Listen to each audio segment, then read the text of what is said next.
अब समुद्रगुप्त के बाद अगला शासक जो हमने डिस्कस किया था वो है हमारे पास चंद्रगुप्त द्वितीय। तो भाई गुप्ता शासक का पहला फाउंडर, अगर हम फाउंडर की बात करते हैं तो कौन थे? श्रीगुप्त थे। श्रीगुप्त के बाद गुप्ता डायनेस्टी के शासक कौन बने? घटोत्कच बने। घटोत्कच के बाद गुप्ता डायनेस्टी के शासक कौन बने? चंद्रगुप्त प्रथम बने। चंद्रगुप्त प्रथम के बाद गुप्ता डायनेस्टी के शासक कौन बने? तो समुद्रगुप्त बने। ठीक है। समुद्रगुप्त को और किस नाम से जाना जाता है? तो नेपोलियन ऑफ इंडिया बोला जाता है। ठीक है। और कविराज भी कहा जाता है। वीणा उन्हीं से संबंधित है। ठीक है, ऐसे आप याद रख सकते हैं। उनके बाद जो अगला शासक आता है महत्वपूर्ण, उसका नाम है चंद्रगुप्त द्वितीय। ठीक है। आइए चंद्रगुप्त द्वितीय से संबंधित चीजें जानते हैं। अब देखिए चंद्रगुप्त द्वितीय जो है ना, जैसे बिफोर चंद्रगुप्त द्वितीय एक शासक मिलेगा रामगुप्त। ठीक है। But he was a weak ruler. Ramgupta was a weak ruler. ठीक ना। तो इसका जिक्र ज्यादा मिलेगा नहीं। और चंद्रगुप्त द्वितीय के टाइम में उज्जैन इंपॉर्टेंट रोल प्ले करेगा। ठीक है। तो Ramgupta was the king of Gupta empire. ठीक है, for very short period according to. यहां पर ये बात देखिए, देवी Chandragupta.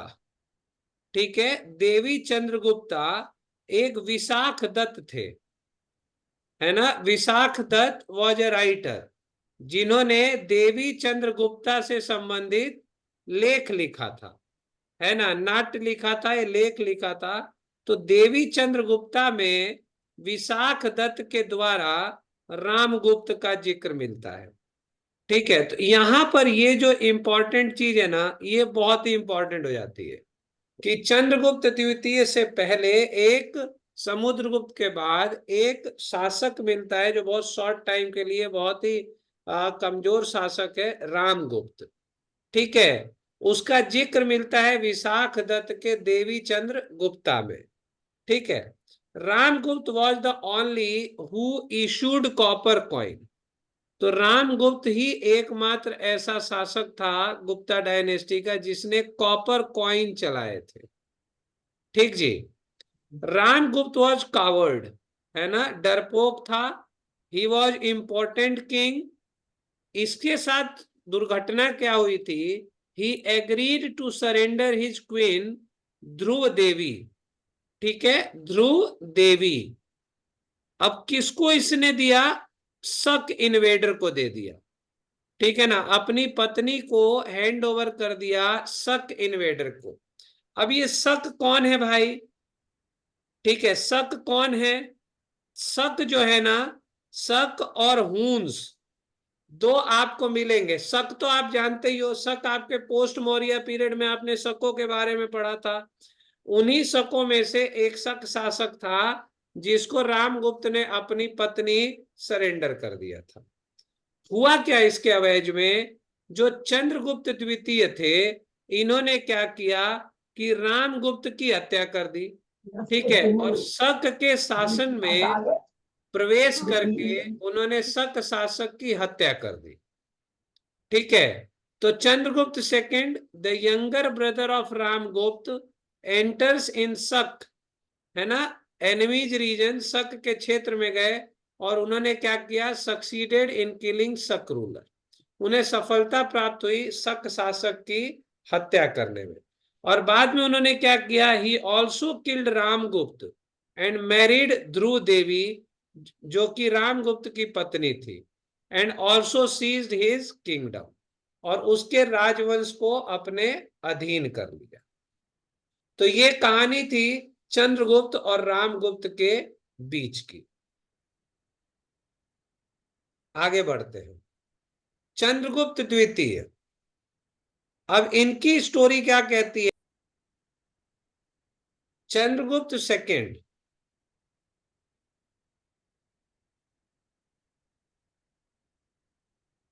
Extended the territory by matrimonial alliance.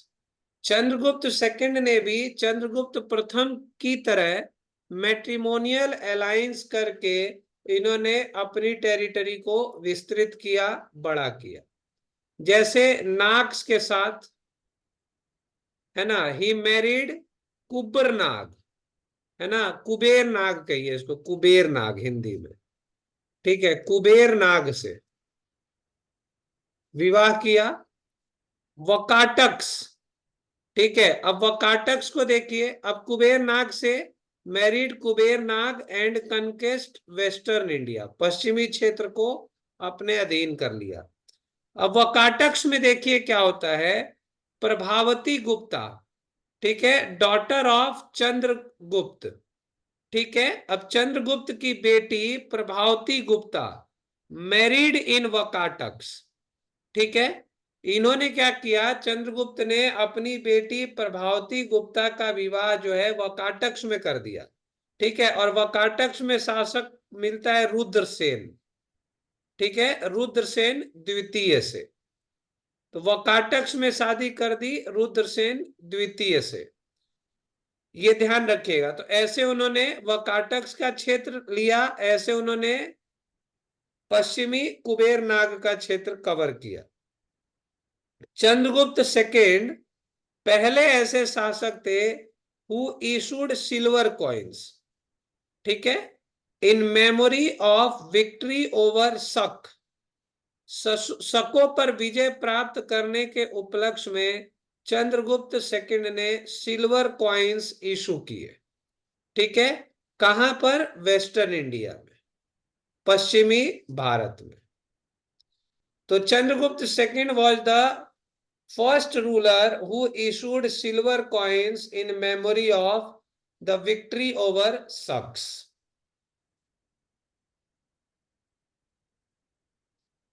अब आइए भाई यहां पे मेहरौली का अभिलेख, मेहरौली का पिलर इंस्क्रिप्शन बहुत इंपॉर्टेंट है, ठीक है, ये कहां पर स्थित है, कुतुब मीनार के पास, ये एक पिलर इंस्क्रिप्शन है, ठीक है, पिलर इंस्क्रिप्शन है। ये क्या कहता है, says that the king defeated वंगा और वहिलकाज। तो मेहरौली का पिलर अभिलेख बताता है कि चंद्रगुप्त द्वितीय ने वंगों को हराया था और वहिलकाज को हराया था। तो मेहरौली का पिलर अभिलेख इसके अंदर बहुत इंपॉर्टेंट है। क्लियर है? नेक्स्ट देखते हैं, ठीक है।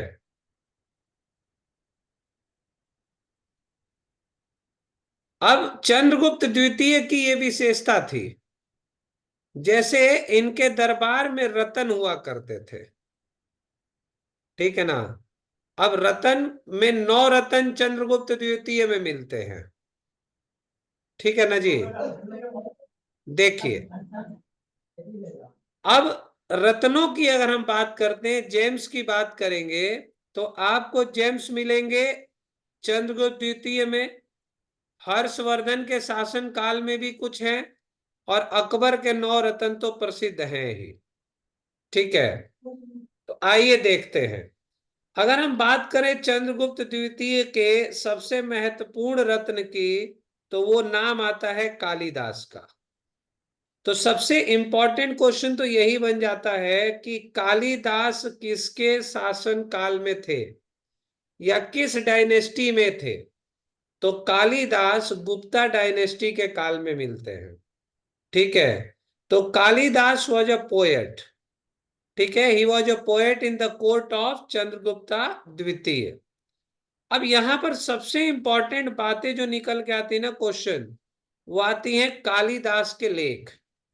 तो टेक्स्ट ऑफ कालिदास आपसे पूछे जाते हैं एग्जाम में, और यहां पर कालिदास के द्वारा रचित पुस्तकों के नाम आपको पता होना चाहिए, ठीक है, जिनमें महत्वपूर्ण सारी यहां पर हमने लिखी हुई है, ठीक। तो चलिए देखते हैं कौन कौन सी हैं। ऋतु संहार, ठीक है, कालिदास के द्वारा रचित पुस्तक है। मेघदूतम, कालिदास के द्वारा रचित। कुमार संभवम, ठीक है, मालविका अग्निमित्रम। अभिज्ञान शकुंतलम, ठीक है, और विक्रमो वर्षियम। ये 6 नाम जो है ये अक्सर उलट फेर करके एग्जाम में पूछे जाते हैं। इसके अलावा भी हैं, but these are the most important text of Kalidas. ठीक है, ये वाली बात जो मैंने अंडरलाइन की ना, ये भी आप याद रखिएगा ही। मेहरौली का पिलर इंस्क्रिप्शन चंद्रगुप्त द्वितीय ने के शासन काल में लिखा गया था।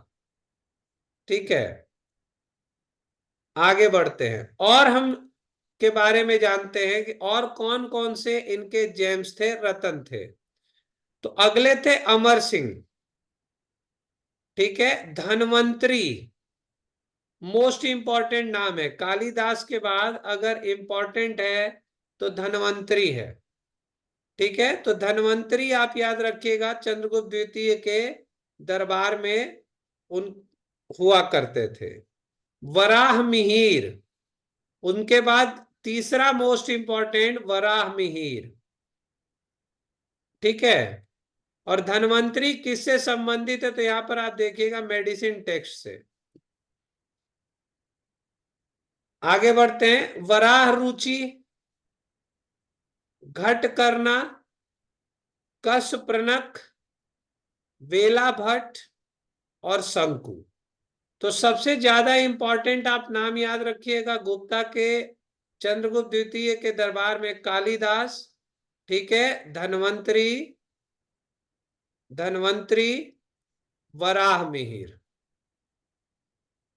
ठीक है जी, और बाकियों को तो मतलब ये कॉमनली है, लेकिन आजकल हम वही बात कर रहे हैं कि जो कॉमन है वो नहीं है, और जो कॉमन नहीं है वही एग्जाम में है। ठीक है, बट ये कॉमन है तो इनको आप याद रखें, मोस्ट इंपॉर्टेंट है। अमर सिंह भी कर सकते हैं आप। ठीक है, बाकी को क्यों याद रखने की जिम्मेदारी आपकी है। तो अगर नौ रत्नों की बात की जाए तो चंद्रगुप्त द्वितीय के दरबार में 9 रत्न हुआ करते थे। उसके बाद रत्न हुए, 9 नहीं हुए। उसके बाद 9 रत्न आपको सीधा अकबर के दरबार में मिलेंगे। आगे बढ़ते हैं। चंद्रगुप्त द्वितीय introduced silver coins on the basis of Sakas, ये हमने आपको बता दिया। इंडियन इंस्क्रिप्शन कॉल्स हिम सकरी।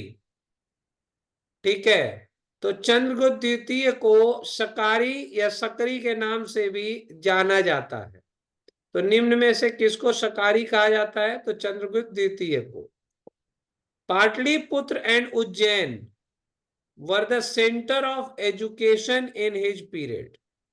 उनके शासन काल में पाटलिपुत्र और उज्जैन जो थे वो एजुकेशन का, शिक्षा का केंद्र माना जाता था। ठीक है, तो महत्वपूर्ण शिक्षा से संबंधित स्थान पाटलिपुत्र और Ujjain in the period of Chandragupta द्वितीय। Ujjain was his second capital. ठीक, तो आपको पता है कि गुप्ताओं की जो राजधानी थी वो पाटलिपुत्र थी। ठीक ना, लेकिन इनके काल में Ujjain was the second capital. तो गुप्ता की 2 राजधानियां थी चंद्रगुप्त द्वितीय के शासन काल में, एक पाटलिपुत्र और दूसरी उज्जैन, और ये दोनों ही शिक्षा का केंद्र माना जाता था। अब देखिए, he is remembered not due to war और बैटल। चंद्रगुप्त द्वितीय को युद्ध और के लिए नहीं याद किया जाता, उनको याद किया जाता है but his art and culture. उनके आर्ट आर्ट और कल्चर के लिए उनको याद किया जाता है। ठीक है, कला और संस्कृति।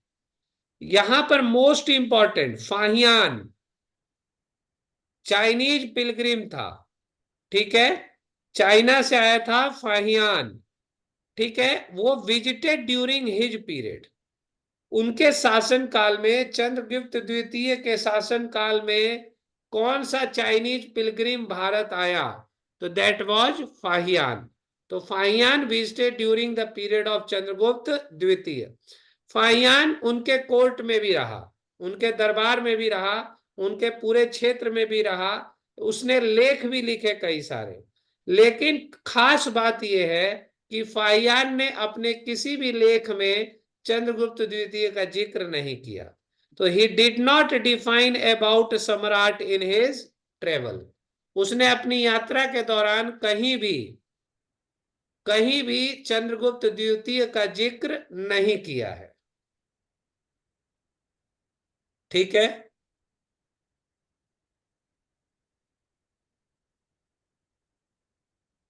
आगे बढ़ते हैं। अब फाहियान का एक क्वेश्चन आता है कि फाहियान भारत से वापस किस शहर से गया था? तो ही रिटर्न फ्रॉम पाटलिपुत्र। ठीक है, और 399 से 414 तक वो भारत में यानी कि मगध में रहा था। ठीक है, and Fahien was a Chinese Buddhist traveller. अगर कभी किसी धर्म से इसको कनेक्ट किया जाए तो फाहियान जो है वो एक बुद्धिस्ट ट्रेवलर था। ठीक है, अब देखिए फाहियान ने एक बात और कही, he called MP as Brahmans state. Madhya Pradesh के क्षेत्र को उसने ब्राह्मणों का स्टेट यानी राज्य कहा। ठीक है,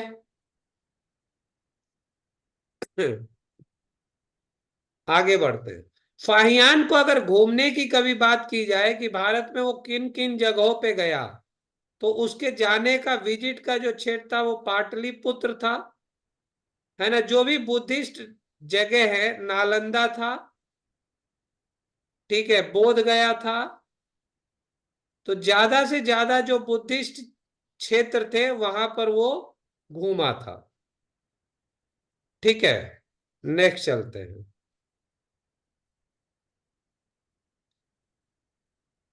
अगला इंपॉर्टेंट बात जो चंद्रगुप्त द्वितीय से पूछी जाती है वो है टाइटल। तो टाइटल के तौर पे देवगुप्त या देवराज। ठीक है, देवगुप्त या देवराज, जिसमें सबसे ज्यादा इंपॉर्टेंट है देवराज।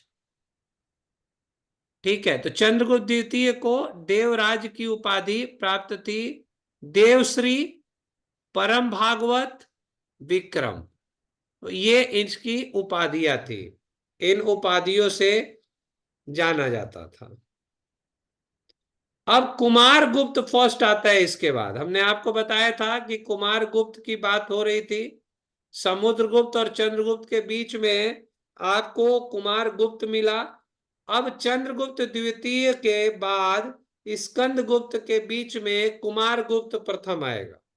और कुमार गुप्त was the son of Chandragupta second, 415 से 455। ठीक है, end of the Ryan of Kumar Gupta first, short period के लिए था। वो कैसे खत्म हुआ? हूनों की वजह से।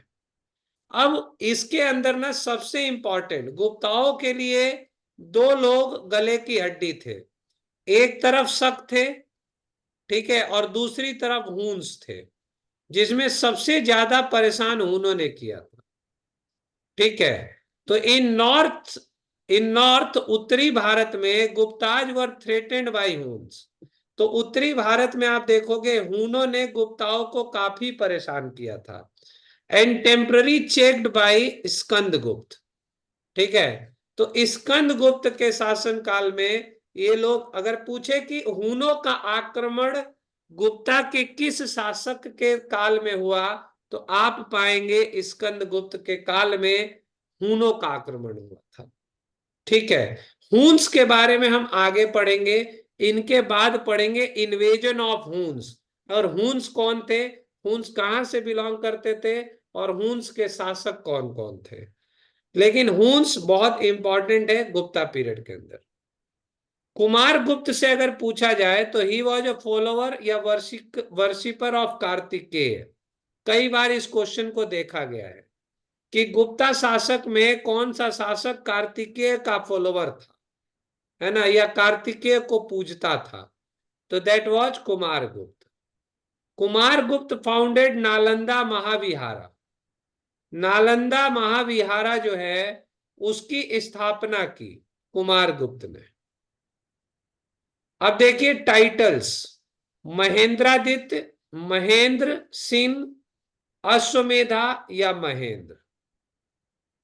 ठीक है, अब यहां पर भी एक छोटा सा शासक आता है बिफोर कुमार गुप्त, है ना। ये वैसे तो कुमार गुप्त एक डिस्प्यूटेड शासक है, क्लैरिटी नहीं है। अ वीक रूलर गोविंद गुप्त वॉज नेम्ड, है ना। तो गोविंद गुप्त का भी शासन का पता चलता है, तो गोविंद गुप्त रूल्ड। लेकिन ये आपके लिए इंपॉर्टेंट नहीं है, बस कहीं ना कहीं दिमाग में रखना है कि ये नाम भी गुप्ता डायनेस्टी से संबंधित है। अगर गोविंद गुप्त पूछ दे, कुमार गुप्त पूछ दे, तो आप इसमें संकोच ना करें, क्योंकि इनका जिक्र बहुत कम जगहों पे मिलता है। ठीक है। सामान्य पुस्तकों में आप देखेंगे, रूटीन में तो इनके नाम ही नहीं उपलब्ध कराए गए हैं, लेकिन ये शासक मिलते हैं। ठीक है। Reign of Kumar Gupta is defined from Bilsad inscription. ठीक है। बिल्सड के लेख में कुमार गुप्त के शासन के बारे में दर्शाया गया है। तो कुमार गुप्त भी शासक था गुप्ता डायनेस्टी का, इसके बारे में बिल्सड का अभिलेख बताता है। बिल्सड अभिलेख कहां पर है? डिफाइंस हिज, ठीक है ना, एंसिस्टर्स, उसके एंसिस्टर्स के बारे में बताता है। बिल्सड अभिलेख यूपी में स्थित है। तो अगर राज्य पूछे तो बिल्सड जो है वो यूपी में स्थित है। और end of his reign from his silver coin, उसके शासन के अंत के बारे में पता चलता है सिल्वर कॉइन से। ठीक है। तो इतने सारे प्रमाण हैं कि कुमार गुप्त शासन में था, इसलिए कुमार गुप्त इज ऑल्सो इंपॉर्टेंट। अगर पूछ दे तो गड़बड़ करने की जरूरत नहीं है। आगे बढ़ते हैं। Kumar Gupta organized administrative system defined in Mandsaur inscription. ठीक है। मंदसौर अभिलेख मोस्ट इंपॉर्टेंट अभिलेख है, रिटेन बाई वत्स भट्टी। यही सब क्वेश्चन बनते हैं भाई एग्जाम में। ठीक है। मंदसौर इंस्क्रिप्शन, ठीक है, वत्स भट्टी में। और इसको और क्या कहा जाता है? इट इज ऑल्सो इन प्रस्ती।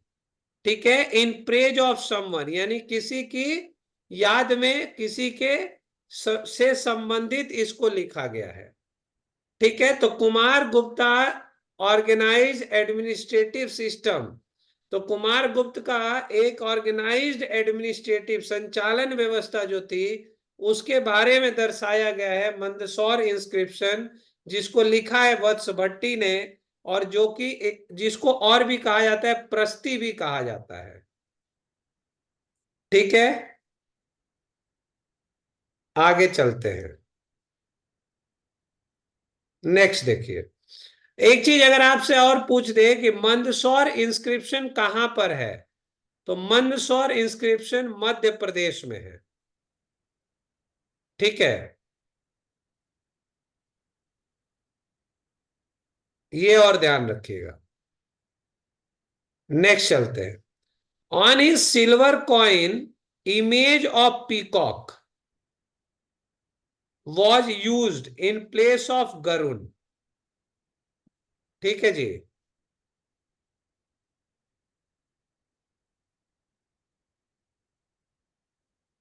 ठीक है। तो कुमार गुप्त के शासन काल में कुमार गुप्त के सिल्वर कॉइन्स पर पीकॉक की आकृति मिलती है। ठीक है।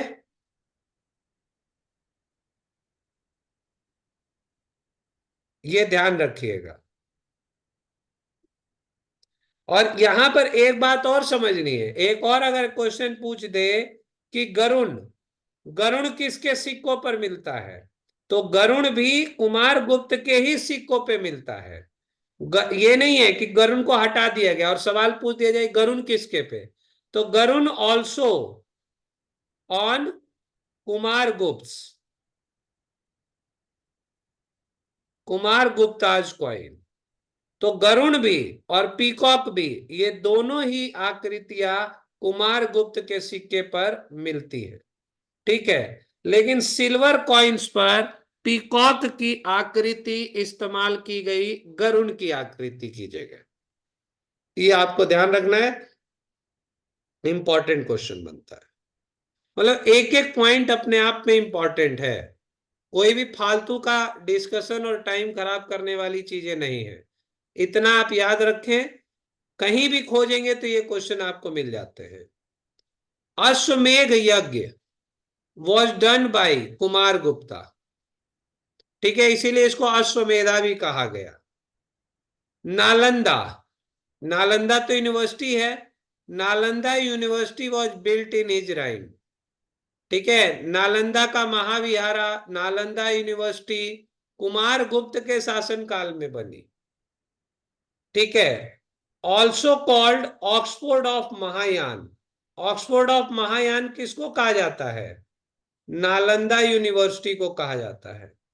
और महायान तो पता ही है क्या है, बुद्धिस्ट के दो पार्ट हैं। पहला पार्ट आपको बुद्धिज्म में पढ़ाया था मैंने, एक हीनयान था और एक महायान था। ठीक है, तो यही बुद्धिस्ट का दूसरा सेक्ट जो है वो महायान है, पहला आप हीनयान है। तो ऑक्सफोर्ड ऑफ महायान कहा जाता है नालंदा यूनिवर्सिटी को। ठीक है जी, यहां ये खत्म होती है। इसके बाद अगला इंपॉर्टेंट रूलर जो हम बात कर रहे थे वो है स्कंदगुप्त का। अब स्कंदगुप्त को समझिए, last great ruler of Gupta dynasty. Gupta dynasty का अंतिम महान शासक। Gupta empire was invaded by Huns. हूनों का आक्रमण, अभी पीछे हमने आपको बताया, हूनों का आक्रमण जो है वो स्कंदगुप्त के शासन काल में हुआ। सीधा सीधा सवाल कि हूनों का आक्रमण किसके शासन काल में हुआ? तो स्कंदगुप्त के शासन काल में हुआ। Skandagupta succeeded in defeating Huns. Skandagupta ने तो हूनों को हरा दिया, लेकिन अगर वास्तविक डाउनफॉल ऑफ गुप्ता एम्पायर आएगा ना, तो स्कंदगुप्त के बाद हून ही मुख्य कारण है गुप्ता को डिक्लाइन करने के। ठीक है, स्कंदगुप्त वॉज टाइटल विक्रमादित्य। तो अगर ये क्वेश्चन बहुत इंपॉर्टेंट बनता है कि निम्न में से किस शासक को विक्रमादित्य कहा गया है, तो स्कंदगुप्त को विक्रमादित्य कहा गया है। ठीक है, ये आपको ध्यान रखना है। और स्कंदगुप्त के शासन काल में हूनों का आक्रमण हुआ, हूनों को स्कंदगुप्त ने हराया, जिसके अवैज में उसको विक्रमादित्य कहा गया। और ये विक्रमादित्य कहा गया है, इसका जिक्र कहां मिलता है? तो इट वॉज डिस्क्राइब्ड इन भीतरी पिलर अभिलेख। ठीक है, अब ये भीतरी पिलर अभिलेख कहाँ है भाई? यूपी में पड़ता है। ठीक है, यूपी में वाराणसी के आगे आप बढ़ेंगे थोड़ा, तो सैदपुर भीतरी एक नामक जगह है, सैदपुर भीतरी। ठीक है, तो सैदपुर भीतरी में भीतरी इंस्क्रिप्शन लिखा गया है। सैदपुर भीतरी का एक गांव है, वहां पर ये भीतरी अभिलेख है। ठीक है, तो आप देखिए प्रयाग संबंधित है, बनारस का सारनाथ संबंधित है, उससे आगे जाएंगे तो आपका सैदपुर भीतरी संबंधित है। तो भीतरी अभिलेख में विक्रमादित्य कहा गया है किसको? स्कंदगुप्त को। Continued attacks of Huns weakened the Gupta empire. जैसा कि हमने कहा कि लगातार बार बार बार बार गुप्ताओं पर हुनों का आक्रमण जो है ना, उसने गुप्ता को कमजोर कर दिया।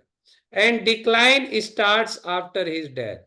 और स्कंदगुप्त की मृत्यु के पश्चात इसका गुप्ता एम्पायर का डिक्लाइन धीरे धीरे शुरू हो गया। जिस प्रकार मौर्य काल में अशोक के बाद डिक्लाइन मौर्यों का शुरू हो गया था।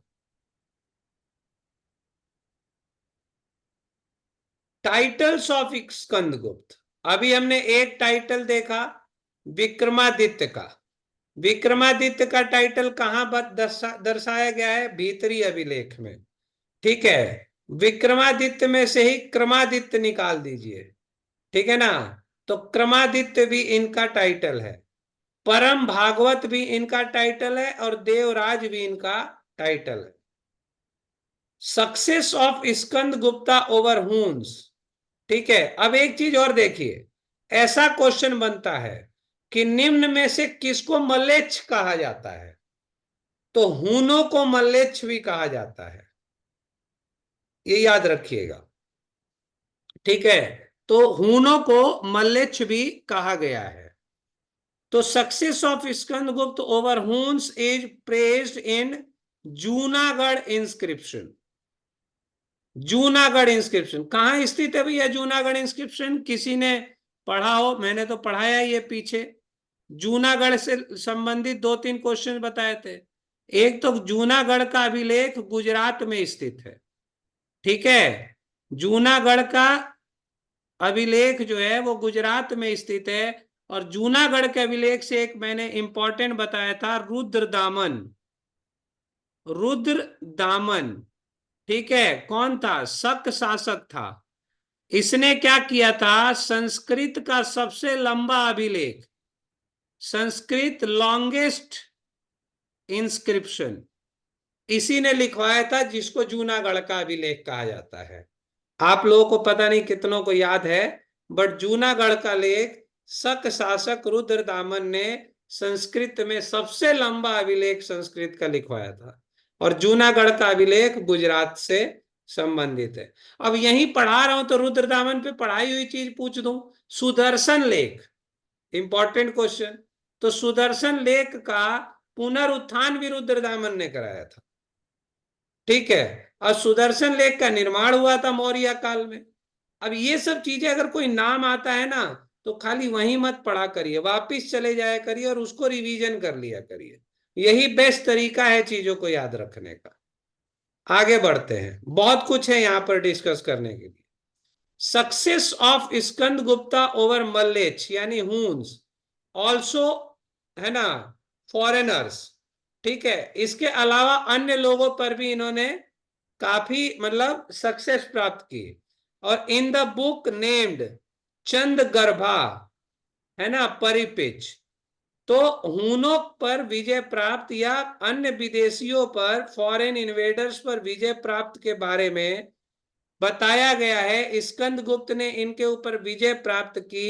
एक पुस्तक का नाम है चंद्रगर्भा परिपृच्छ, ठीक है। इस पुस्तक के माध्यम से बताया गया है कि इन्होंने विदेशी लोगों पर भी आक्रमण किया, या उन्होंने इन पर आक्रमण किया तो इन्होंने उन पर विजय प्राप्त की। Skandagupta also ordered to repair Sudarshan lake. अब अभी हमने बताया कि रुद्रदामन ने रिपेयर कराया। रुद्रदामन से पहले आप देखोगे अशोक ने रिपेयर कराया था। अशोक से पहले तो चंद्रगुप्त के काल में बना ही था, ठीक है। और उसके बाद सुदर्शन लेक जो कि यहीं जूनागढ़ में ही स्थित है, इसकी मरम्मत भी स्कंदगुप्त ने कराई थी। नेक्स्ट इसी के बढ़ते हैं। पास सर विष्णु, इसी के पास विष्णु मंदिर का भी निर्माण कराया था। विष्णु मंदिर पर भी काम करते हैं। देखिए, तो सुदर्शन लेक वाली बात जो है, मेड बाय चंद्रगुप्त मौर्य। पहला रिपेयर अशोक ने कराया मौर्य डायनेस्टी का। दूसरा रिपेयर रुद्रदामन ने कराया शक डायनेस्टी का। तीसरी बार स्कंदगुप्त ने इसको रिपेयर कराया, ठीक है। रिस्पॉन्सिबिलिटी फॉर मेंटेनेंस, ठीक है, गवर्नर्स सन, ठीक है, परंदत्त, चक्रपालित। ये फर्दर आगे की बात है। नेक्स्ट चलते हैं। स्कंदगुप्त ऑल्सो कंस्ट्रक्टेड अ विष्णु टेम्पल, ठीक है, on the bank of Sudarshan lake, ठीक है। तो on the bank of Sudarshan lake, तो विष्णु टेम्पल का भी इसने एक निर्माण करवाया था सुदर्शन झील के किनारे। Skandagupta was also called Devraj in the Kahaum pillar inscription, ठीक है, जो कि शक्रादित्य के द्वारा लिखा गया था, ठीक है। तो कहोम पिलर, कहोम का पिलर भी यूपी में ही स्थित है। तो इसको देवराज की उपाधि कहोम पिलर इंस्क्रिप्शन में बताई गई है। स्कंदगुप्त वॉज ऑल्सो कॉल्ड परिचित वक्ष इन जूनागढ़ इंस्क्रिप्शन, ठीक है। जूनागढ़ के लेख में स्कंदगुप्त को परिचित वक्ष भी कहा गया है। Skandagupta also called Devraj in the text ठीक है। अलग अलग पुस्तकों में भी, जैसे बुद्धिस्ट टेक्स्ट है आर्य मंजू, ठीक है, तो इसमें इनको देवराज भी कहा गया है। ये सब इनसे संबंधित इंपॉर्टेंट क्वेश्चंस बनते हैं। Skandagupta had sent ambassador to the court of the Chinese Emperor Song। China के एम्परर सॉन्ग के पास उसने एक एम्बेसडर भी भेजा था। He revealed his friendly relations with China. ये दर्शाता है कि चाइना के साथ उसके दोस्ताना संबंध थे। वेन सॉन्ग इंपॉर्टेंट है, has mentioned the name of Sakraditya among the rulers who built Nalanda Sargram, which provides evidence of Skandguptas। ठीक है, तो वेन सॉन्ग स्कंदगुप्त के शासन काल में आपको मिलता है। ठीक है, और ये नालंदा यूनिवर्सिटी से संबंधित बहुत कुछ इसने बोला है, लिखा है। Skandagupta shifted his capital to Ayodhya from Pataliputra.